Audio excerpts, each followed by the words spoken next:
பிலிப்பியருக்கு எழுதின நிருபம் அதனுடைய 1வது அதிகாரம் அதனுடைய 5-6 வசனங்களை நாம் வாசிப்போம். பிலிப்பியர் 1வது அதிகாரம் 5-6 வசனம். உங்களில் நற்கிரியை தொடங்கினவர் அதை இயேசு கிறிஸ்துவின் நல்பரியந்த முடிய நடத்தி வருவார் என்று நம்பி நான் உங்களை நினைக்கிற பொழுதெல்லாம் என் தேவனை ஸ்தோத்தரிக்கிறேன். ஆமென். உங்களில் நற்கிரியை தொடங்கினவர் அதை இயேசு கிறிஸ்துவின் நாள் பரியந்தம் முடிய நடத்தி வருவார் என்று நம்பி நான் உங்களை நினைக்கிற பொழுதெல்லாம் தேவனை ஸ்தோத்திரிக்கிறேன் என்று சொல்லி பவுலடிகளார் சொல்கிறதாய் பாருங்கள். பிரியமானவர்களே, என்னையும் உங்களையும் அழைத்த தேவன் உண்மையுள்ள தேவனாய் இருக்கிறார். என் மேலும் உங்கள் மேலும் கர்த்தர் ஒரு பெரிதான திட்டத்தை அவர் வைத்திருக்கிறார். நாம் தாயின் கருவில் உருவாவதற்கு முன்பதாகவே அந்த திட்டத்தை ஆயத்தம் பண்ணி வைத்திருந்தார். இந்த உலகத்தின் அஸ்திவாரம் விழுவதற்கு முன்பதாகவே அந்த திட்டத்தை அவர் ஆயத்தம் பண்ணி வைத்திருந்தார். நானும் நீங்களும் தேவனை அறிவதற்கு முன்பதாகவே நமக்கென்று ஒரு அரிதான திட்டத்தை, பெரிதான திட்டத்தை, திறமையான திட்டத்தை, மேலான திட்டத்தை நமக்காய் அவர் வைத்திருக்கிறார். தெரியுமா? எத்தனை பேர் விசுவாசிக்கிறீர்கள்? அவர் எனக்காக உங்களுக்காக வைத்திருக்கிற அந்த திட்டம் நன்மைக்கான திட்டம், ஆசீர்வாதத்திற்கான திட்டம், நம்முடைய உயர்வதற்கான திட்டம், நம்முடைய எல்லா விதமான ஆசீர்வாதத்தையும் பரிபூர்ணமாய் நாம் அனுபவிக்கவும் மற்றவர்களுக்கு பகிர்ந்து கொள்ளக்கூடிய அந்த கிருபை தருகிறதான ஒரு திட்டம். அவர் நம்மை ஆசீர்வதிக்க மட்டுமல்ல, நாமும் மற்றவர்களுக்கு ஆசீர்வாதமாக வேண்டும் என்று அவர் திட்டத்தை வைத்திருக்கிறார். இன்றைய தினமும் கூட நாம் வாசித்தது போல அவர் துவங்கி இருக்கிற அந்த நற்கிரியை, என்ன அந்த நற்கிரியை பிரியமானவர்களே, என்னையும் உங்களையும் நேசித்த பிதாவான தேவன் தம்முடைய ஒரே பேரான குமாரன் என்று கூட பாராமல் இயேசு கிறிஸ்துவை இந்த உலகத்தில் அனுப்பி வைத்தார். எதற்காக? என்னையும் உங்களையும் ரட்சிக்கும்படியாக, என்னையும் உங்களையும் மீட்டுக் கொள்ளும்படியாக. நானும் நீங்களும் நாம் செய்த தண்டனைகளுக்கு, பாவத்தின் தண்டனைகளை அனுபவிக்க முடியாமல் இருக்கிறோம். ஆனால் அதை எல்லாவற்றையும் அனுபவித்து முடித்த ஒருவர் இருக்கிறார். அவருடைய பெயர் தான் இயேசு கிறிஸ்து. அவருடைய பெயர் தான் இயேசு கிறிஸ்து. அவர் நம்முடைய மீட்பராய் இருக்கிறார். எல்லோரும் கரங்களை உயர்த்தி வண்ணமாய் இயேசுவை எங்களுக்காக சகலத்தை ஏற்றுக்கொண்டதற்காய் நன்றி என்று சொல்லுங்கள். அவர் பாவம் செய்தபடியினால் சிலுவையில் அறையுண்டு மறைக்கவில்லை. பிரியமானவர்களே, நாம் பாவம் செய்தபடியினால் அவர் அப்படியாக தம்மை தாமே சமர்ப்பிக்க வேண்டியதாயிற்று. எனக்காக உங்களுக்காகவும் அவர் தம்மை தாமே வெளியாக சமர்ப்பித்தார். எனக்காக உங்களுக்காகவும் அவருடைய சரீரத்தில் இருக்கிற கடைசி துளி ரத்தம் கூட அவர் சிந்தினார். அவருடைய ரத்தம் வல்லமையுள்ள ரத்தமாய் இருக்கிறது. அவருடைய ரத்தம் நம்முடைய சகல பாவங்களை கழுவி சுத்திகரிக்கிற ரத்தமாய் இருக்கிறது. அவருடைய ரத்தத்தால் முத்திரை செய்யப்பட்டவர்களாக நானும் நீங்களும் அபிஷேகத்தால் நிறைந்து அவரை போல மாற வேண்டும் என்று அவர் ஆசை உள்ளவராய் இருக்கிறார். இந்த உலகத்தில் எல்லா ஜனங்களும் ஜெபிக்கிறார்கள். பதிலை ஒருவேளை பெற்றுக் கொள்ளலாம், ஒருவேளை பெற்றுக் கொள்ளாமல் இருக்கலாம். ஆனால் நானும் நீங்களும் ஜெபிக்கும் பொழுது இயேசுவின் நாமத்தினால் ஜெபிப்பது எதுவும் நமக்கு கிடைக்கும் என்று நமக்கு நம்பிக்கை இருக்கிறது, விசுவாசம் இருக்கிறது. அப்படி விசுவாசம் இருக்கிறவர்கள் கரங்களை உயர்த்தி வண்ணமா இயேசுவை நமக்கு நன்றி என்று சொல்லுகிறோம். இந்த இயேசுவானவர் என்ன நற்கிரியை எதிலும் உங்களிலும் செய்கிறார் என்று சொல்லி பார்ப்போம் என்று சொன்னால், அவரை போல நம்மை மறுரூபப்படுத்திக் கொண்டிருக்கிறார். இயேசுவை போல நானும் நீங்களும் மறுரூபப்பட வேண்டும், மாற வேண்டும் என்று கர்த்தர் ஆசைப்படுகிறார். அவருடைய சிந்தனையில் நம்முடைய சிந்தனைகள் எல்லாம் அவருடைய சிந்தனைகளை போல ஆக வேண்டும். நம்முடைய எண்ணங்கள் எல்லாம் அவருடைய எண்ணங்களை போல ஆக வேண்டும். நாம் பேசுகிற பேச்சு, நாம் நடக்கிற நடக்கைகள், செய்கைகள், நம்முடைய எல்லா விதமான காரியங்களும் அவருடைய நாமத்தை மகிமைப்படுத்துகிற விதமாக அவரை போலவே ஆக வேண்டும் என்று சொல்லி அவர் அந்த நற்கிரியை நம்மில் எதிர்பார்க்கிறார். பிரியமானவர்களே, அவர் தூங்கி இருக்கிற அந்த நற்கிரியை, நம்மை மறுரூபப்படுத்துகிற அந்த நற்கிரியை நிச்சயமாக பூரணப்படும். எப்பொழுது தெரியுமா? நம்மை நாமே அவரிடத்தில் நாம் சமர்ப்பிக்கும் பொழுது. எல்லோரும் சொல்லுங்க, நம்மை நாமே அவரிடத்தில் சமர்ப்பிக்கும் பொழுது. ஹல்லேலூயா. ஒரு நாளும் நானும் நீங்கள் தண்ணீர் ஒன்றும் செய்ய இயலாது பிரியமானவர்களே. ஆனால் இயேசுவோடு கூட நாம் இணைந்து இருப்போம் என்று சொல்றோம். அவர் திராட்சை செடியா இருக்கிறார்கள், நாம் வெறும் கொடியா இருக்கிறோம், வெறும் அதனுடைய பிரான்சஸா இருக்கிறோம். அவரோடு கூட இணைந்து கொள்வோம் என்று சொன்னார். அவரோடு கூட ஒப்புரவாய் அவரோடு கூட இணைந்து நம்மை நாமே சமர்ப்பிப்போம் என்று சொன்னால், நாம் கனி கொடுக்கிறவர்களாய் மட்டுமல்ல, அதிக கனி கொடுக்கிறவர்களாய் அவர் நம்மை மாற்ற அவர் வல்லவராய் இருக்கிறார். இங்கு உட்கார்ந்து கொண்டிருக்கிற சகோதரனே, சகோதரியே, நீங்கள் உங்களுடைய வாழ்க்கையில் ஏதோ ஒரு பெரிய ஒரு நோக்கத்தோடு பெரிய ஒரு எதிர்பார்ப்போடு, பெரிய ஒரு வாஞ்சியோடு, ஆசையோடு கூட உட்கார்ந்து கொண்டு இருக்கலாம். நான் ஒரு காரியத்தை உங்களுக்கு சொல்லுகிறேன். மனிதர்களை நம்புவதை விட்டுவிட்டு, உங்களுடைய சொந்த சாமர்த்தியத்தை நம்புவதை விட்டுவிட்டு, உங்களை சிருஷ்டித்த, உங்களின் நற்கிரியை பரிபூர்ணப்படுத்துவேன் என்று சொன்ன அந்த வார்த்தையை சொன்ன, வாக்குத்தத்தம் செய்த அந்த இயேசுவை நீங்கள் நோக்கி பார்ப்பீர்கள் என்று சொன்னால், உங்களுடைய வாஞ்சைகள் அவர் நிறைவேற்றுவார், உங்களுடைய ஆசைகள் அவர் நிறைவேற்றுவார், உங்களுடைய எண்ணங்களை அவர் நிறைவேற்றுவார், உங்களுடைய எல்லா விதமான பிரியமான காரியங்களை அவர் ஏற்றுவதில் நிறைவேற்றுவார். பிரியமானவர்களே, ஹல்லேலூயா. 34வது சங்கீதம் அதனுடைய 5வது வசனம் சொல்லுகிறது, அவருடைய முகத்தை நோக்கி பார்த்த எல்லோருடைய முகமும் பிரகாசம் அடைந்தது, அவர்கள் ஒரு நாளும் வெட்கம் அடைந்ததில்லை என்று சொல்லப்படுகிறது. Whoever has looked at his face, they are lightened, they are brightened up. They will never be put to shame. Hallelujah. நம்மை ஒரு நாள் வெட்கப்படுத்த கூடாத விதத்தில் அவர் நம்மை ஆசீர்வதிக்க வேண்டும் என்று அவர் பார்த்துக் கொண்டிருக்கிறார். இந்த உலகத்தில் எல்லோரும் நம்மளிருந்து ஏதோ எதிர்பார்க்கிறார், ஏதோ நன்மை எதிர்பார்க்கிறார்கள். நம்மை பார்த்து சிரிக்கிறார்கள் என்று சொன்னால் நாமும் திரும்பி சிரிக்க வேண்டும் என்று அவர்கள் எதிர்பார்க்கிறார். ஒருவேளை நம்மோடு கூட நட்பு கொள்ள வேண்டும் என்று அவர்கள் அப்படியாக சிரிக்கிறார். ஆனால் என்னையும் உங்களையும் நேசிக்கிற தேவன், அவருடைய அன்பு எப்படிப்பட்டது என்று சொன்னால் அன்கண்டிஷனல் தான், ஒரு நிபந்தனையும் இல்லாத அன்பு. அவருடைய அன்பு ஒரு நிபந்தனையும் இல்லை, யார் வேணாலும் அவரிடத்தில் கடந்து வரலாம். இயேசுவே என்று சொல்லி அழைத்தால் அவர் நிச்சயமாக நமக்கு உதவி செய்யும்படியாக கடந்து வரலாம். 62வது சங்கீதம் 8வது வசனம் சொல்லுகிறது, ஜனங்களே நாம் எல்லோரும் அவருடைய சமூகத்தில் இருதயத்தை ஊற்றி விடுங்கள், அவர் நமக்கு அடைக்கலமாய் இருக்கிறார் என்று சொல்லப்பட்டது. என்றால் நானும் நீங்களும் இயேசுடைய சந்நிதியில் வரும்பொழுதெல்லாம் நம்முடைய தேவைகள், நம்முடைய எல்லா விதமான வேண்டுதல்கள், விண்ணப்பங்கள் எல்லாம் கர்த்தருடைய சந்நிதியில் சமர்ப்பிக்கலாம். அதுக்கு ஒரு தவறும் கிடையாது. ஆனால் அவர்தான் எனக்கு பதில் தருவார் என்று நம்புகிறவர்கள் கரங்களை உயர்த்தி வண்ணமாய் இயேசுவே நன்றி என்று சொல்லுங்கள். ஹல்லேலூயா. நானும் நீங்களும் எப்படியாக ஜெபிக்க வேண்டும், எவ்வளவா ஜெபிக்க வேண்டும் என்று சொல்லி பரிசுத்த ஆவியானவர் நமக்கு உதவி செய்வார். எப்படியாக அவருடைய சித்த பிரகாரம் ஜெபிக்க வேண்டும் என்று சொல்லி கர்த்தருடைய ஆவியானவர் உதவி செய்வார். பிரியமானவர்களே, மத்தேயுவின் சுவிசேஷம் 14வது அதிகாரம் அதனுடைய 22 முதல் 34 வரை உள்ள வசனங்களை வாசிப்போம். அதிலிருந்து ஒரு சில சத்தியங்களை நாம் தியானிப்போம். இயேசு ஜனங்களை அனுப்பிவிடுகையில் தம்முடைய சீஷர்கள் படவில் ஏறி தமக்கு முன்னே அக்கறைக்கு போகும்படி அவர்களை துரிதப்படுத்தினார். அவர் ஜனங்களை அனுப்பிவிட்ட பின்பு தனித்து ஜெபம் பண்ண ஒரு மலையின் மேல் ஏறி சாயங்காலம் ஆன போது அங்கே தனிமையாய் இருந்தார். அதற்குள்ளாக படகு நடுக்கடலில் சேர்ந்து எதிர்காற்றாய் இருந்தபடியால் அலைகளினால் அலையப்பட்டது. இரவின் 4ஆம் ஜாமத்தில் இயேசு கடலின் மேல் நடந்து அவர்களிடத்தில் வந்தார். அவர் கடலின் மேல் நடக்கிறதை சீஷர்கள் கண்டு கலக்கமடைந்து ஆவேசம் என்று சொல்லி பயத்தினால் அலறினார்கள். உடனே இயேசு அவர்களோடு பேசி, திடன் கொள்ளுங்கள், நான் தான், பயப்படாதிருங்கள் என்றார். பேதுரு அவரை நோக்கி, ஆண்டவரே, நீயானால் நான் ஜலத்தின் மேல் நடந்து உம்மிடத்தில் வர கட்டளையிடும் என்றான். அதற்கு அவர், வா என்றார். அப்பொழுது பேதுரு படகை விட்டிறங்கி இயேசுவினிடத்தில் போக ஜலத்தின் மேல் நடந்தான். காற்று பலமாய் இருக்கிறதை கண்டு பயந்து அமிழ்ந்து போகையில், ஆண்டவரே, என்னை ரட்சியும் என்று கூப்பிட்டான். உடனே இயேசு கையை நீட்டி அவனை பிடித்து, அற்ப விசுவாசியே, ஏன் சந்தேகப்பட்டாய் என்றார். அவர்கள் படகில் ஏறின உடனே காற்று அமர்ந்தது.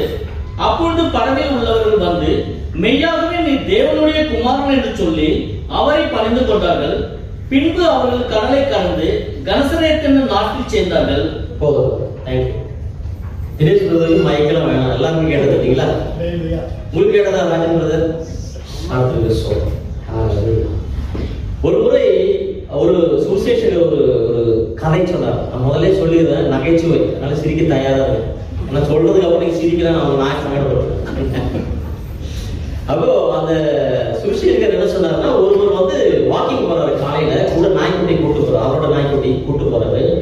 போற வழியில ஒரு ஏரி பாக்குறாரு. அப்போ ஒரு குச்சி எடுத்து அப்படியே இந்த ஏரியில எரிஞ்ச உடனே அந்த நாய்க்குட்டி என்ன பண்ணுச்சா, ஏரி மேல அந்த தண்ணி மேல நடந்து போய் அந்த குச்சியை காப்பிட்டு வந்துச்சான். அப்ப ஒரு கண்ணு நல்லா கசக்கி பாக்குறாரு, என்னோட நாய்க்குட்டி தானே தண்ணி மேல நடக்குதா, எப்படி அதிசயமா இருக்குது அப்படின்னு சொல்லி பாக்குறாரு. சரி இது இப்படியே விட்டுறக்கூடாது, எனக்கு கன்ஃபியூஷனா இருக்குது, பிரமையா இருக்குமா தெரியல, எப்படி இதை வந்து கிளியர் பண்ணிடுன்னு சொல்லிட்டு அடுத்த நாள் என்ன பண்ணாரா, பக்கத்து வீட்டு ஒரு நபர் தினேஷ் பிரதர்னு வச்சுக்கலாம் கூட்டு போறாங்க. உங்களை சொல்ல நீங்க சொல்ல போறது தப்பா நினைச்சுக்கிறாங்க. கூட்டு போறாங்க. அப்போ அங்க போனோம்னா மறுபடியும் அதே ஏரியில போனோம்னா ஒரு குச்சி எடுத்து போடுறாரு. நாய்க்குட்டி மறுபடியும் அந்த தண்ணி மேல நடந்து போய் அந்த குச்சியை கவிட்டு வருது. அப்போ பிரதர் கேட்கிறாரு, பிரதர் நாய்க்குட்டி பாத்தீங்களா, ஏதாவது நீங்க அன்யூஷுவலா ஏதாவது பாக்குறீங்களா? அப்போ அவர் என்ன சொல்றாரு, ஆமா ஆமா உங்க நாய்க்குட்டி வந்து நீச்சல் தெரியல அப்படின்னு சொல்றான். யாருக்கும் புரியல. அதுதான் முதல்ல அட்வான்ஸ் பிளேட்ல இருக்கிறது யாருக்கும் புரியல. அப்படின்னா உலகம் எப்படின்னாக்கா ஒரு சூப்பர் நேச்சுரலா ஒரு நடக்குது, ஒரு அதிசயம் நடக்குது, ஒரு அற்புதம் நடக்குது அப்படின்னு சொன்னா அது மிகவும் லகுவாக, ஏன்னா அப்படிலாம் இருக்காதுப்பா, அது சும்மா அப்படின்னு சொல்லுவாங்க இல்லைங்களா? அந்த மாதிரி இந்த பேதுருவானவர் பாருங்க, இயேசு சாமி தான் அப்படின்னு சொன்ன உடனே நீரே 28வது வசனம், ஆண்டவரே நீரே ஆனால் நான் ஜலத்தின் மேல் நடந்து இடத்தில் வர கட்டளையிடும் என்கிறார். அவ இயேசு சொல்றாரு வா என்கிறார். அப்பொழுது பேதுரு படவை விட்டு இறங்கி இயேசுவின் இடத்தில் போக ஜலத்தின் மேல் நடந்தான். இயேசு நடந்தார் இல்லைங்களா? இயேசு எங்க நடந்தாங்க? 26வது வசனம், அவர் கடலின் மேல் நடக்கிறதை சீஷர்கள் கண்டு. அப்போ நான் என்ன சொல்றேன், இயேசு நம்மை அவரை போல ஆக்க வேண்டும் என்று இருக்கிறது பெரிதான ஒரு மறுரூபப்படுத்துதல் அர்த்தம். சரிங்களா? அவர் என்ன செய்யறாரோ அதே போல நாமும் செய்யணும். அவர் எப்படி பேசுறாரோ நாமும் அப்படி பேசணும். அன்பா பேசணும், மனதுருக்கத்தோட பேசணும், இரக்கத்தோட பேசணும், எதிர்பார்க்காம நேசிக்கணும். நான் நீங்க அன்பை பிரதமர் நல்லா இருக்கேன்னு ஒரு பாட்டு பாடுறேன் என்று சொல்வது போல இங்க பாருங்க, இயேசுவானவர் கடலின் மேல் நடந்து வருகிறார். ஏன் நடந்து வருகிறார்? இயேசுவானவர் தான் சொன்னார் சீஷர்கள் எல்லாம் நீங்க வந்து அக்கறைக்கு போங்க அப்படின்னு சொல்லிட்டு படகளை ஏற்றி அனுப்புறாரு. அவரு கூட போல ஜெபிச்சுட்டு இருக்காரு. ஆனா இங்க பாத்தீங்கன்னா இந்த கோயில்கள் வந்து நமக்கு சரியா புரியாது. மார்க்கின் சுவிசேஷம் 6வது அதிகாரம் 48வது வசனத்தை வாசித்து பாருங்க. மார்க்கின் சுவிசேஷம் 6வது அதிகாரம் அதனுடைய 48வது வசனம். காற்று அவர்களுக்கு எதிராக இருந்தபடியினால் அவர்கள் தண்டு வலிக்கிறது வருத்தப்படுகிறதை அவர்கள் கண்டு ராத்திரியில் 4ஆம் ஜாமத்தில் கடலின் மேல் நடந்து அவர்களிடத்தில் வந்து அவர்களை கடந்து போகிறவர் போல் காணப்பட்டார். பாருங்க, இயேசுவானவர் என்னையும் உங்களையும் அழைத்தது என்பது உண்மைதான். என்னையும் உங்களையும் அரவணைத்து நமக்கு வேண்டிய ஆலோசனைகளை தருகிறவர்கள் என்பது உண்மைதான். அதுபோல இந்த சீடர்களுக்கு சொல்லுகிறார், நீங்கள் அக்கறைக்கு போங்கள் என்று சொல்லி ஆலோசனை சொல்லி படகளை ஏற்றி அனுப்புகிறார். ஆனா அவர்கள் போன உடனே அவர்களை காண்கிற தேவன் மட்டுமல்ல, அவரை கண்காணிக்கிற தேவனாய் அவர் இருக்கிறார். 48வது வசனத்தை வாசித்து பாருங்கள் மீண்டுமாய். அப்பொழுது காற்று அவர்களுக்கு எதிராக இருந்தபடியினால் அவர்கள் தண்டு வலிக்கிறதில் வருத்தப்படுகிறதை அவர் கண்டு. அப்படியே யோசிச்சு பாருங்கள் பிரியமானவர்களே, our loving God is not only watching you, he is watching over you. அவர் நம்மை காண்கிற தேவன் மட்டுமல்ல, நம்மை கண்காணிக்கிற தேவன். மிகவும் துல்லியமா என்னுடைய பிள்ளை எப்படியாக கஷ்டப்படுகிறார், மிகவும் துல்லியமா என்னுடைய மகன் எப்படியாக போராடுகிறார் என்று சொல்லி அவர் பார்த்து கொண்டு இயேசுவை பின்பற்றும் பொழுது, இயேசுடைய வார்த்தையை கேட்டு கீழ்ப்படுத்தி ஜீவிக்கும் பொழுது போராட்டம் இல்லை என்றால் போராட்டம் இருக்கு. ஆனால் அதன் மத்தியிலும் தேவன் நம்மை காண்கிற தேவனாய், கண்காணிக்கிற தேவனாய், நமக்கு உதவி செய்யும்படியாக அவர் நம்மிடத்தில் கடந்து வருகிற தேவனாய் இருக்கு. அதைதான் இங்கு பார்க்கிறோம். சீஷர்கள் ஒன்றும் ஜெபித்ததாய் தெரியவில்லை. ஆனால் இயேசுவானவர்கள் தண்டு வலித்து மிகவும் சிரமப்பட்டு பிரயாசப்பட்டு அவர்கள் தளர்ந்து போகக்கூடாது, தளர்ந்து போகக்கூடாது, அவர்கள் அழிந்து போகக்கூடாது என்று சொல்லி அவர் மலையின் மேல் இருந்து இறங்கி அவர் கடலின் மேல் நடந்து சீடர்களுக்கு வரும்படியாக கடந்து வருகிறார். கடந்து வருகிறதை கண்டு இவர்கள் பயப்படுகிறார்கள். ஐயோ, இது போல நான் பார்த்தது கிடையாது, ஒருவேளை ஒரு ஆவேசமாக இருக்கலாம், ஒரு பேபிசாசாக இருக்கலாம் என்று சொல்லி அவர்கள் பயப்படுகிறார்கள். ஆனால் அவர் சொல்லுகிறார் 27வது வசனம், திடன் கொள்ளுங்கள், நான் தான், பயப்படாதீர்கள் என்று சொல்லுகிறார். ஆராதனை மத்தியில் அருமையான சகோதரன் சொன்னார், ஒவ்வொரு வருடத்துல 365 நாட்கள் இருக்கிறது. இந்த வேதாகமத்தில் பார்க்கும் பொழுது 366 முறை நீங்கள் பயப்படாதீர்கள் பயப்படாதீர்கள் சொல்றதாக வசனம் இருக்கிறது சொல்லி அவர் சொன்னார். உண்மைதான். நானும் நீங்களும் நம்மை அழைத்த தேவன் உண்மையுள்ளவராயிருக்கிறார்.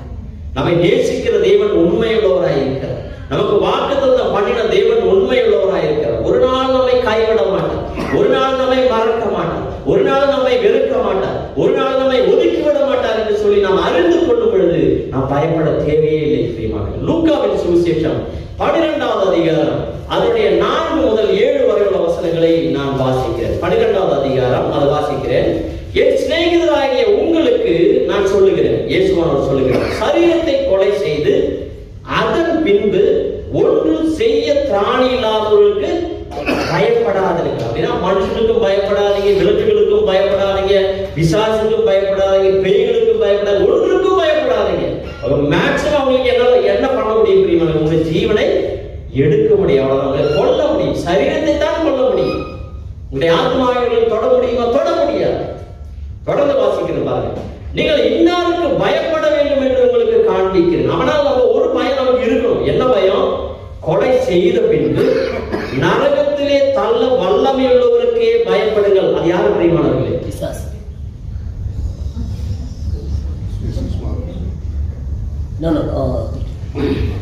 உங்களுக்கு நீங்கள் இன்னாருக்கு பயப்பட வேண்டும் என்று காண்பிக்கிறேன். கொலை செய்த பின்பு நரகத்திலே தள்ள வல்லமை உள்ளவருக்கு பயப்படுங்க. நம்ம பரலோகம் போடுமா இல்ல மறுபக்கம் போடுவானே நம்ம தேவன் நிச்சயிப்பார். அதனால அவருக்கு தான் நாம் பயப்படுவோம். தேவனுக்கு நாம் பயந்து இருக்க வேண்டும். தேவனுடைய பயபக்தியோடு இருக்க வேண்டும் என்று அதனுடைய அர்த்தம். அவருக்கே பயப்படுங்கள் என்று நான் உங்களுக்கு சொல்லுகிறேன். 2 காசுக்கு 5 அடைக்கல குருவிகளை விற்கிறார்கள் அல்லவா? அவைகளில் ஒன்றாக தேவனால் மறக்கப்படுகிறது. உங்கள் தலையில் உள்ள மயிரெல்லாம் எண்ணப்பட்டிருக்கிறது. ஆகையால் பயப்படாதீர்கள். அநேகம் அடைக்கலான் குருவிகளை பார்க்கிறோம், நீங்கள் விசேஷித்தவராயிருக்கிறீர்கள். அப்படியே என்ன அர்த்தம்? நானும் நீங்களும் விசேஷித்த பிள்ளைகளாயிருக்கிறோம். இயேசுவின் ரத்தத்தால் விலைக்கு வாங்கப்பட்ட பிள்ளைகளாயிருக்கிறோம். அழிந்து போகிற வெள்ளியினாலும் பொன்னினாலும் அல்ல நாம் மீட்கப்பட்டது. அவருடைய பரிசுத்த ரத்தத்தால், விலையேறப்பட்ட பரிசுத்த ரத்தத்தால் நானும் நீங்களும் என்னையும் உங்களையும் தேவன் மீட்டிருக்கிறார். 1 பேதுரு 1வது அதிகாரம் 18-19 வசனம் அப்படியாக சொல்லுது. ஆனால் நானும் நீங்களும் பயப்படக்கூடாது. எதற்கு பயப்படணும்? தேவனை தான் பயப்படும். தேவனண்டை பயபக்தியோடு கூட, தாழ்மையோடு கூட, எளிமையோடு கூட, மிகவும் நம்பிக்கையோடு கூட, விசுவாசத்தோடு கூட, எதிர்பார்ப்போடு கூட, தேவனே நாங்கள் அன்பு கூர்ந்து உங்கள்கிட்ட வருகிறோம் என்று சொல்லி நம்மை சமர்ப்பிப்போம் என்று சொன்னால் நம்மை ஒரு தீங்கும் நம்மை அணுகாது. பிரியமானவர்களே, இங்க பாருங்கள், எல்லாம் சொன்னார்கள்.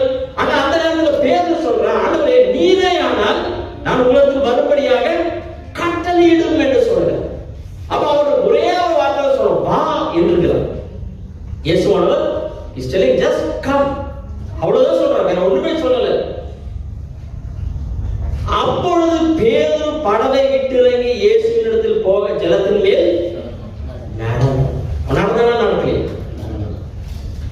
இயேசுவை தவிர இந்த உலகத்தில் இது நாள் வரை பிறந்ததுல பேதுரு மட்டும்தான் ஜலத்தின் மேல் நடந்திருக்க.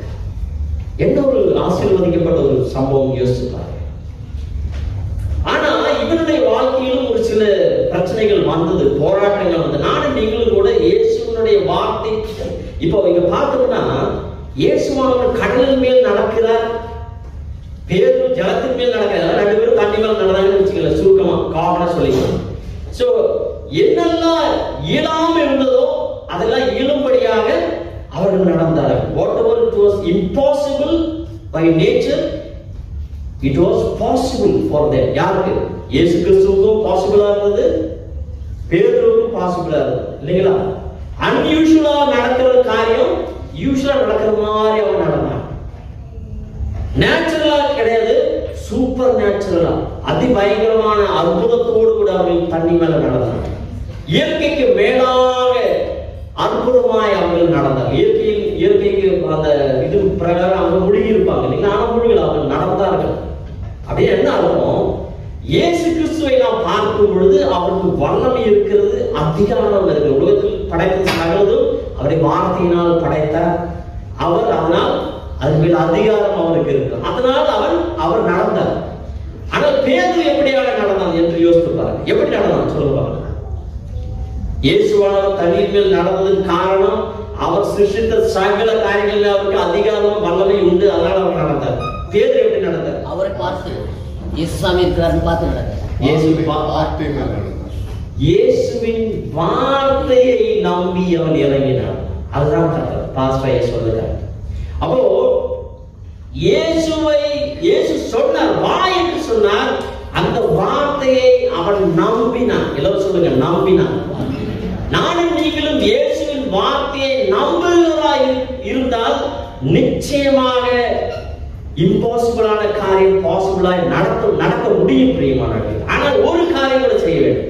நம்பினால் மட்டும் போதாது, அதன்படி கீழ்ப்படிந்து நடக்கவும் வேண்டும். ஹalleluya. இவர்கள் எல்லாரும் கேட்டார்கள். மற்ற சீஷர்கள் எல்லாம் படகுல இருக்கிறவர்கள் எல்லாரும் கேட்டிருப்பார்கள். இவர்களுக்கு சொல்ல வா, எல்லாரும் இறங்கி போனாங்களா? இல்லை, ஒரே ஒருவர் தான் இறங்கி போனாங்க. அப்ப நானும் நீங்களும் கர்த்தருடைய வார்த்தையை கேட்பதோடு கூட நிறுத்தி விடாமல் அதன்படி ஜீவிக்கிறவர்களாக இருக்க வேண்டும் என்று அந்த யாக்கோபின் நிருபம் சொல்லுகிறது. We should not be deceivers by just hearing and listening to the word, rather we should be doers of the word.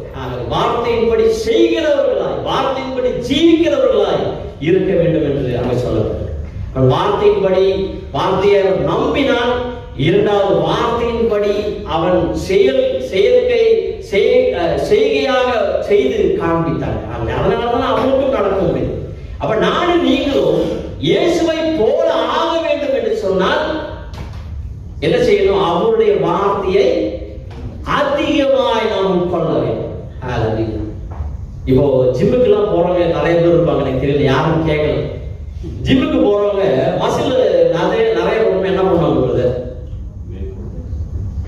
ஒரு மசில் போட்ட பார்த்துட்டே இருக்க வந்துருமா? அது muscle weight training, work out பண்ணணும். அப்புறம் சாப்பிடணும் இல்லைங்களா? மசில் பில்டப் ஆகிறதுக்காக சாப்பிடணும். அதே மாதிரி நம்முடைய ஆவிக்குரிய மனிதன் பலப்பட வேண்டும் என்று சொன்னால் வசனம் சாப்பிடணும். அப்புறம் அடுத்தது ஒர்க் அவுட் பண்ணணும். இதே சாப்பிட்டுட்டே உட்காந்து தொப்பை வரும், ஆவிக்குரிய தொப்பை வரும். அதுக்கு பதிலாக you have to exercise the word which we receive from the Lord. அப்ப விசுவாசத்தின் வார்த்தையை நாம் பெற்று அதன்படி செயல்பட நாம் முயற்சிக்க வேண்டும். அது எப்படின்னாக்கா, ஒரு சின்ன ஒரு எக்ஸாம்பிள் சொல்றேன். இப்ப உங்களுக்கு சம்பளம் கிடைச்சிச்சு, என்னடா காசு தொடர்ந்து பாக்குறீங்களா? உங்க காசுக்கு தேவையான வேணும், சரிங்களா? உங்களுக்கு வந்து சம்பளம் கிடைச்சிச்சு, எல்லா பேமெண்ட் எல்லாம் முடிச்சிட்டீங்க, கையில வந்து 100 தரம் தான் பாக்கி இருக்குது. அப்ப ஒரு பிரதர் வந்து போன் பண்றாரு. போன் பண்ணிட்டு, பிரதர் இந்த மாதிரி எனக்கு ரொம்ப சிக்கல், ஹாஸ்பிட்டல் போகணும், ஏதாவது என்ன பண்ணலாம்னு தெரியல அப்படின்னு நீங்க என்ன பண்ணுவீங்க? நான் வந்து ராஜன் பிரதர் சொல்றேன், அவர் வந்து கிளினிக் இருக்கிறாரு அப்படின்னு சொல்லுவீங்களா? இல்ல நீங்க வந்து இந்த 100 ரூபாயில நான் ஒரு 50 ரூபா உங்களுக்கு அனுப்பிச்சு தரேன்னு சொல்லுவீங்களா? என்ன சொல்லுவீங்க? ராஜன் பிரதர் பெட்டர் பிரதர் இல்ல? அப்ப என்னன்னா, இதுல வந்து இருக்கிறது வந்து என்ன, அப்ப இருக்கிறது மற்றவங்கள பகிர்ந்து கொள்ளணும்னு சொல்லியிருக்கிறீங்களா? அப்போ நம்ம செயல்பட்ட என்ன ஆகுதுங்களா? ஒரு உதாரணம், ஒரு 50 ரூபா கொடுத்தீங்கன்னா, ஃபார் எக்ஸாம்பிள், அதுக்கு சொல்ல 50 ரூபா இல்ல, சரிங்களா? 50 ரூபா கொடுத்தீங்கன்னா God will never put you to shame. உங்களை ஒரு நாள் கட்டப்படுத்த மாட்டார். உங்களை கடன்காரனா அவர் கடன்காரனா இருக்க மாட்டார். அவனாக்கும் கடன்காரன் அல்ல, அவனாக்கும் பாவியதையல்ல. என்னோட வைஃப் நல்லா போடுவாங்க, பொண்ணு நல்லா போடுவாங்க, மகள் பட்டது. அப்போ ஆண்டவர் ஒரு நாள் யாருக்கும் கடன்காரனா இருக்கவே மாட்டார். நிச்சயமாக நமக்கு திருப்பி தருவார். அப்ப அதை அறிந்து கொண்டு அதுபோல நம்ம செயல்படும் பொழுது கர்த்தர் நிச்சயமாய் நம்மை வல்லமையாக நம்மை நடத்துவார். அவரை வந்து வெளியில ஒளி உலகத்துக்கு நம்ம காண்பிக்கிறது எப்படின்னு சொன்னா, வெறும் நம்முடைய வார்த்தையினால் அல்ல, நம்முடைய வாழ்க்கையினால் நாம் அவரை காண்பிக்கிறோம். அப்படி காண்பிக்கும் பொழுது அநேகர் அவருடைய வல்லமையை அறிந்து கொள்வார்கள், அவருடைய அன்பை அறிந்து கொள்வார்கள், அவருடைய சன்னிதியாக அவர் வந்து சேர்ந்து கொள்வார்கள். கர்த்தர் நிச்சயமாய் நம்மை ஆசீர்வதிப்பார். இப்ப பாருங்க, அவர் நடந்து போறான். ஆனா அவருக்கு ஒரு சின்ன ஒரு பிரச்சனையாச்சு. பயந்து அவிழ்ந்து போகையில் ஆண்டவரே என்னை ரட்சியும் என்று கூப்பிட்டார். இங்க ஒரே ஒரு காரியம் சத்தி சொல்லிட்டு நான் பாஸ்டரை கூப்பிட்டோம். சரிங்களா? அப்போ முதலாவது இயேசுவின் வார்த்தையின் வல்லமையினால் அவன் தண்ணீர் மேல் கீழ்ப்படிந்து நடந்தான். ஒத்துக்கிறீங்களா? சரியா? அப்ப எபிரேயர் 1வது அதிகாரம் 3வது வசனம் சொல்லுது, சர்வத்தையும் தம்முடைய வல்லமையுள்ள வசனத்தினாலே தாங்குகிறவராய், upholding all things by the word of his power என்று சொல்லப்படுது. உலகத்தில் இருக்கிற சகலத்தையும் சிருஷ்டித்தது, உலகத்தில் இருக்கிற இந்த மற்ற அந்த கோள்கள் அந்த நட்சத்திரங்கள் எல்லாமே ஆணி அடிச்சு ஸ்க்ரூ போட்டு வச்சுக்கிறாரா? இல்ல, எல்லாமே அப்படியே தூங்கிட்டு இருக்குது. எப்படி நிக்குது? அவருடைய வார்த்தையின் வல்லமையா அதாவது இடத்துல அங்க நிக்குது இல்லைங்களா? இது சொல்வது போல அவருடைய வார்த்தை அவன் கேட்டான், நம்பினான், கீழ்ப்படிந்தான், தண்ணீரின் மேல் நடந்தான். ரொம்ப நல்லது. ஆனா இப்பொழுது பார்க்கும்போது காற்று பலமாய் இருக்கிறதை கண்டு பயந்து அமிழ்ந்து போனான். ஏன் அமிழ்ந்து போனான்? என்ன ஒண்ணும் சொல்ல மாட்டேங்குது. எல்லா பதிலும் அங்கே இருக்குது. ஏன் பேரு அமிழ்ந்து போனான்? தண்ணீர் நடந்தா அவன் அமிழ்ந்துதான் போக முடியும் இல்லைங்களா? போட்ல உட்கார்ந்து இருந்தாங்க, அமிழ்ந்து போக இருந்துருக்கான். ஏன் போட் விட்டு இறங்கினான்? கரெக்டா? அதான் கேள்வி அவங்களுக்கு. ஏன் அமிழ்ந்து போனான்னா, அவன் இயேசுவினுடைய வார்த்தையை கேட்டான், உண்மைதான், நம்பினான், உண்மைதான், கீழ்ப்படிதான், உண்மைதான். ஆனால் அவருடைய முகத்தை நோக்கி பார்த்து நடப்பதற்கு பதிலாக அவன் சுற்றுமாய் அவன் நோக்கி பார்த்தான். அப்ப நானும் நீங்களும் கூட இந்த உலகத்துல உங்களுக்கு உபத்திரவங்கள் உண்டு, போராட்டங்கள் உண்டு, வேதனைகள் உண்டு, துன்பங்கள் உண்டு, துயரங்கள் உண்டு. ஆனாலும் இந்த உலகத்தை நான் ஜெயித்திருக்கிறேன் என்று சொன்ன இயேசுவின் மேல் தான் நம்முடைய கண்கள் இருக்கு இல்லைங்களா? அப்போ நமக்கு ஒத்தாசை எங்கிருந்து வருகிறது? பாரத்திலிருந்து வந்து வானத்தையும் படைத்த தேவனிடத்தில். அப்ப நம்முடைய கண்கள் எங்க இருக்கணும்? அவர் மேலதான் இருக்கு. அதை சுற்றுறது இருக்கக்கூடாது. சரிங்களா? அப்போ அவர் மேல் நம்முடைய கண்கள் இருக்கும் பொழுது அவர் நமக்கு வேண்டிய பலத்தை தருவார், ஞானத்தை தருவார், கிருபையை தருவார், எல்லாம் தருவார். அதுக்கு முதலாக நாம் மற்ற இடங்களில் பார்த்தா நமக்கு பயம் தான் வரும், நம்ம அமிழ்ந்து போகும். அப்போ முதலாவது நாம் என்ன பண்ணணும்னா, இப்படி இந்த மாதிரி அமிழ்ந்து போகாம இருக்கணும்னா நம்ம என்னென்ன பண்ணணும்? அது ஒன்று ரெண்டு காரியம் சொல்றோம். ஒண்ணு, we should always fix our eyes on Jesus Christ. We should look up. எல்லாரும் சொல்லுங்க, look up. இப்ப இந்த காலத்துல பாத்தீங்கன்னாக்கா எல்லாரும் இப்படியே இருக்கிறீங்கல்ல, இப்படிதான் இருக்கிறீங்க. இப்ப மொபைலுக்கு வச்சா அப்படி இப்படிதான் இருக்குது எல்லாமே. கரெக்டா? ஏன் அந்த மாதிரி? ஏன்னா இந்த இடத்துல இது 1.5-2 கிலோ இருக்குன்றது, அதனால இப்படியே வச்சுக்கிறாங்க. நீங்க எடுத்தீங்களா அப்படியே தான் இந்த மசில் வந்து வீக்க. அப்ப லுக் அப்னாக்கா நீங்க அப்படின்னா சரீர பிரகாரமாக இப்படின்னாக்கா ஆவிக்குரிய வாழ்க்கையில எவ்வளவு போராட்டம் நம்ம யோசிச்சுப்பாங்க. நீங்க எப்பவுமே ஐயோ எல்லாம் பிசாசு தான் பண்றான், அவன் தான் பண்றான், இவன் தான் பண்றான், ஆனா நான் ஒண்ணும் பண்றது இல்லை. அவன் பண்ண வேண்டியது பண்ணது இல்லை.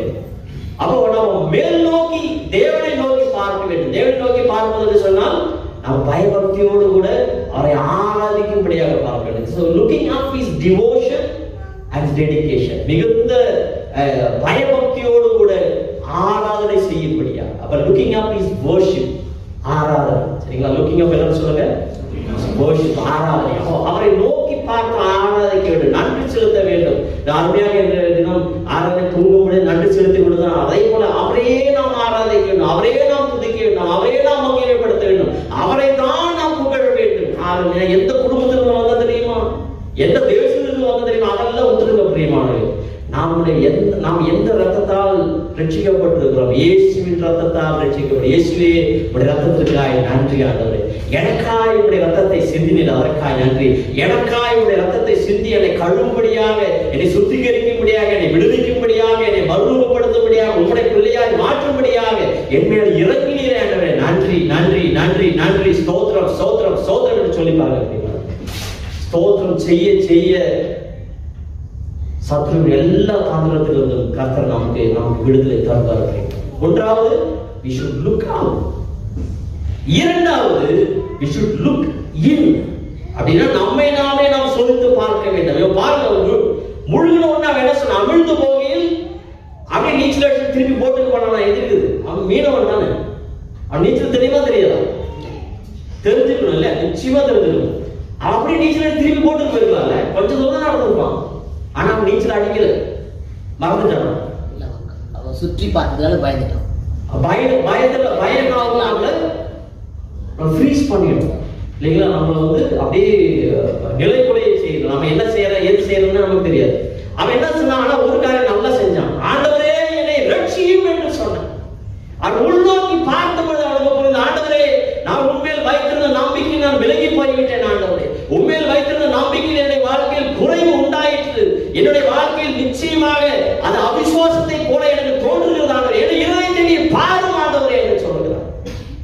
1 சாமுவேல் புஸ்தகம் 16வது அதிகாரம் அதனுடைய 7வது வசனம் என்று நினைக்கிறேன். அங்க என்ன சொல்லுகிறது? மனுஷர்கள் பார்க்கிற விதமாக தேவன் பார்க்க மாட்டார், அவருடைய இருதயத்தை பார்க்கிற தேவனாய் இருக்கிறார் என்று சொல்லப்படும். 16:7 16:17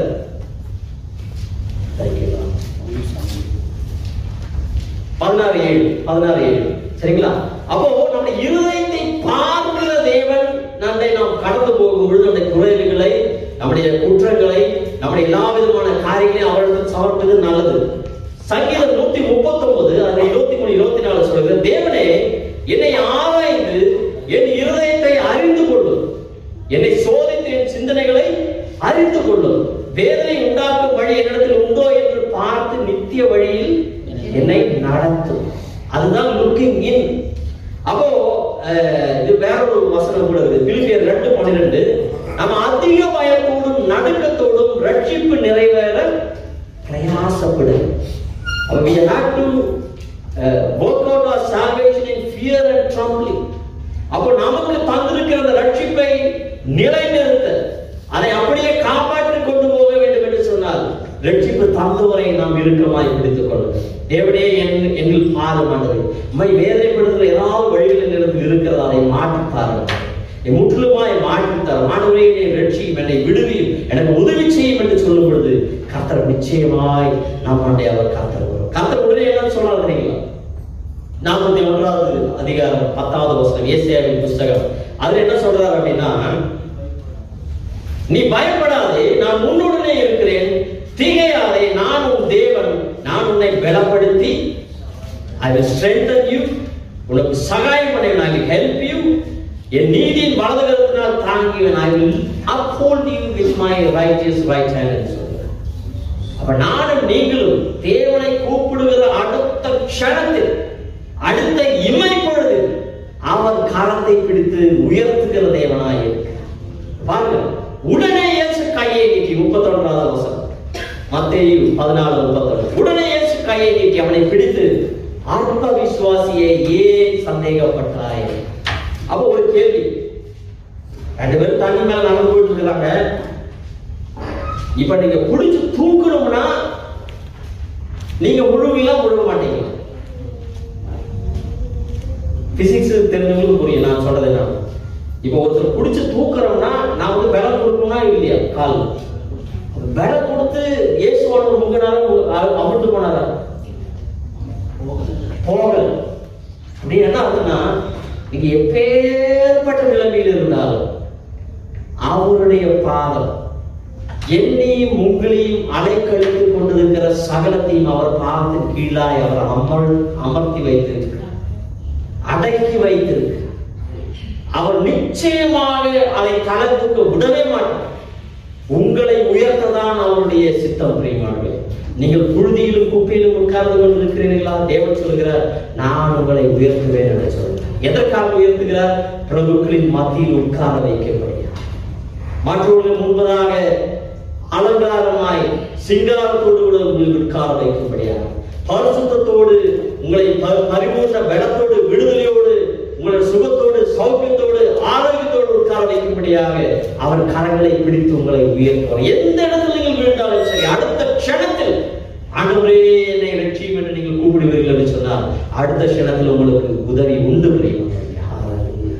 அப்போ அவன் உள்வாங்கி பார்த்தான். அதனுடைய அர்த்தம் என்ன? He was working out his salvation. அவனுடைய ரட்சிப்பை அவன் பரிபூர்ணமாய், ஆண்டவர் தான் எனக்கு ரட்சிக்க முடியும், ஆண்டவர் தான் எனக்கு ரட்சிப்பு தந்தார், எனக்கு அவனுக்கு தெரியும், ஆண்டவரே அந்த குறைகளை மன்னியும் என்று சொல்லி ஆண்டு அவன் 2 பேரும் நடந்து போய் என்ன செஞ்சாங்க? 2 பேரும் அப்படியே நடந்து கரைக்கு போயிட்டாங்கன்னா அது அவங்க 2 பேரும் மறுபடியும் படகுல ஏறினாங்க.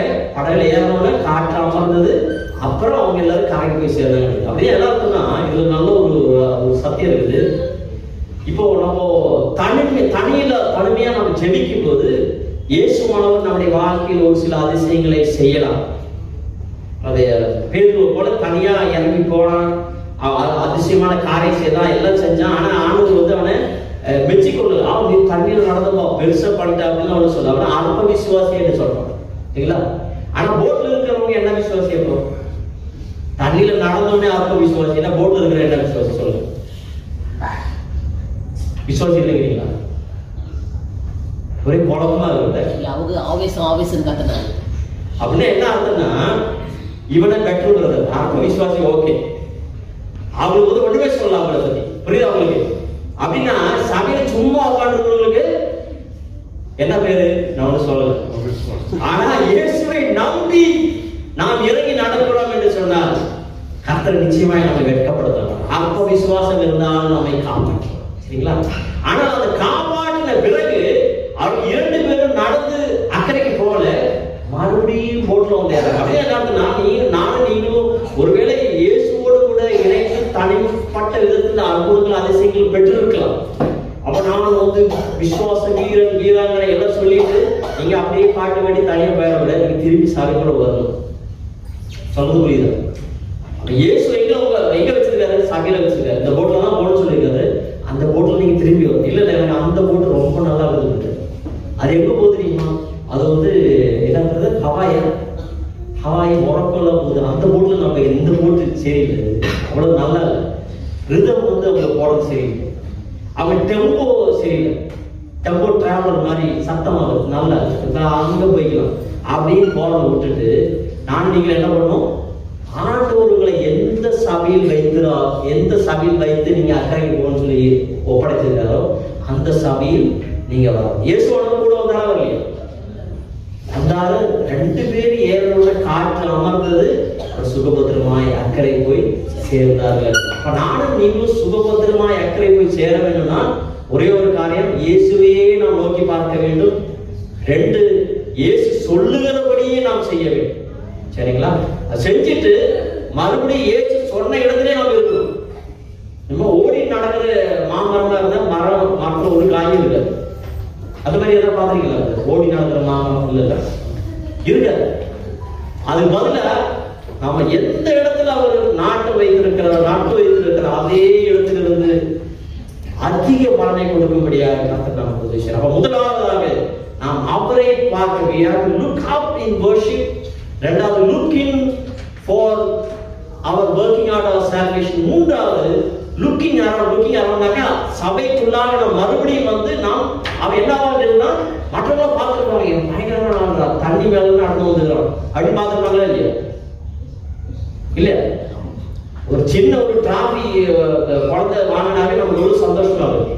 அப்போ அவ்வளோ பெரிய ஒரு சம்பவத்தை செஞ்சுட்டு வந்து நாம் சாட்சியாக மற்ற சீஷர்கள் முன்பதாக அவன் வந்து அவன் கூடவே அவர்களோடு கூட இணைந்து அக்கறைக்கு போய் சேர்ந்தான். அப்படின்னா we have to look out to glorify God. அவரை மகிமைப்படுத்த என்னுடைய தேவனால் தான் நான் என்னால் நடக்க முடியுது, என்னுடைய தேவனால் தான் எனக்கு ஜெயிக்க முடியுது, என்னுடைய தேவனால் தான் என்னுடைய வியாதிக்கு சுகம் கிடைத்தது, என்னுடைய தேவனால் தான் எனக்கு வேலை கிடைத்தது, என்னுடைய தேவனால் தான் எனக்கு குழந்தை பிறந்தது, என்னுடைய தேவனால் தான் எனக்கு நல்ல ஒரு வாழ்க்கை திருமண வாழ்க்கைக்கு அமைத்து தந்திருக்கேன், என்னுடைய தேவனால் எனக்கு நல்ல ஒரு வீடை கட்ட முடிந்தது என்று சொல்லி நீங்கள் சபையில் வந்து அவருடைய நாமத்தை உயர்த்த வேண்டும், மகிமைப்படுத்த வேண்டும். அப்பொழுது மற்றவருடைய வாழ்க்கையில் விசுவாசம் வார்த்தைக்கும் சுகபத்திரமாய் நாம் எல்லோரும் கர்த்தர் ஆயத்தம் பண்ணி வைத்திருக்கிற அந்த அக்கறைக்கு நாம் கொண்டு போய் கர்த்தர் சேர்த்துக் கொள்வார். நான் சொல்ல புரிஞ்சுதுங்களா? எல்லோரும் வேண்டும். உம்மழகான கண்கள் என்னை கண்டதாலே முடிந்தென்று நினைத்த நான் உயிர் வாழ்கின்றேன். உம்மழகான கண்கள் என்னை கண்டதாலே முடிந்தென்று நினைத்த நான் உயிர் வாழ்கின்றேன். யாரும் அறியாத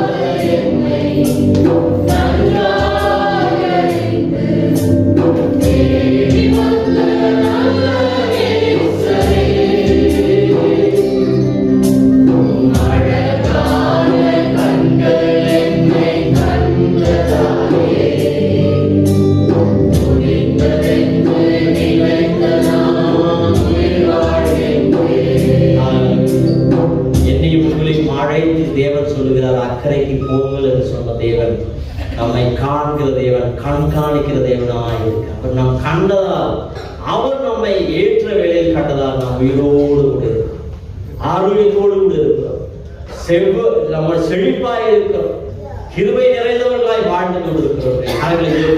இயேசுவே உமக்கு நன்றி, பிதாவே உமக்கு நன்றி, பரிசுத்தாவியானவரே உமக்கு நன்றி. எங்கள் மேல் நீர் நோக்கமாய் இருக்கிறதற்காய் ஸ்தோத்திரம். 2 கொரிந்தியர் 2:4-16 அதனுடைய 9வது வசனம் நினைக்கிறேன். அவருடைய கண்கள் எல்லாம் இந்த பூமி எங்கும் உலாவிக் கொண்டிருக்கலாம். எதற்காக? உத்தம இதயத்தோடு கூட இருக்கிறவர்களுக்கு அதை வல்லமையை காண்பிக்கிறது. He wants to show his strength. Those are perfect, those whose heart is perfect towards him. அப்படி என்று சொல்லப்பட்டிருக்கிறது. நானும் நீங்களும் உத்தமமாய் அவரே நாம் தேடுவோம். தேவனே, நீர் எனக்கு போதுமானது, நீர் ஒருவர் எனக்கு போதுமானவர், நீர் ஒருவர் எனக்கு போதும், நீர் ஒருவர் எனக்கு போதும். வேலை அல்ல, என்னுடைய மற்ற காரியங்களில் எல்லா விதமான வேலைகளையும், எல்லா விதமான வேண்டுதல்களையும், எல்லா விதமான விண்ணப்பங்களையும் அவர் சந்திப்பார். பிரியமானவர்களே, நானும் நீங்களும் கேட்க வேண்டியது, இயேசுவே நீர் எங்களுடைய வாழ்க்கையில் கடந்து, இயேசுவே என்னுடைய வாழ்க்கையில் செயல்படும், இயேசுவே என்னை முழுமையாக ஏற்றெடுத்துக் கொள்ளும் என்று ஒப்புவிக்கும் பொழுது கர்த்தர் என்னையும் உங்களையும் ஆசீர்வதிப்பார். தொடர்ந்து பாஸ்டர் இந்த ஆராதனை நடத்துவார்கள். நிச்சயமாக நம்மை ஒவ்வொருவரையும் கர்த்தர் அதிகமாய் அமோகமாய் ஆசீர்வதிப்பார். ஒரே ஒரு காரியம் நாம் செய்ய வேண்டியது, அவரே நாம் நோக்கி நமக்குள்ளாய் இருக்கிறதை நாம் நோக்கி பார்த்து அதை மாற்றும்படியாக கர்த்தரிடத்தில் சமர்ப்பிப்போம். மூன்றாவதாக, we have to look around to see that we will be living as a testimony.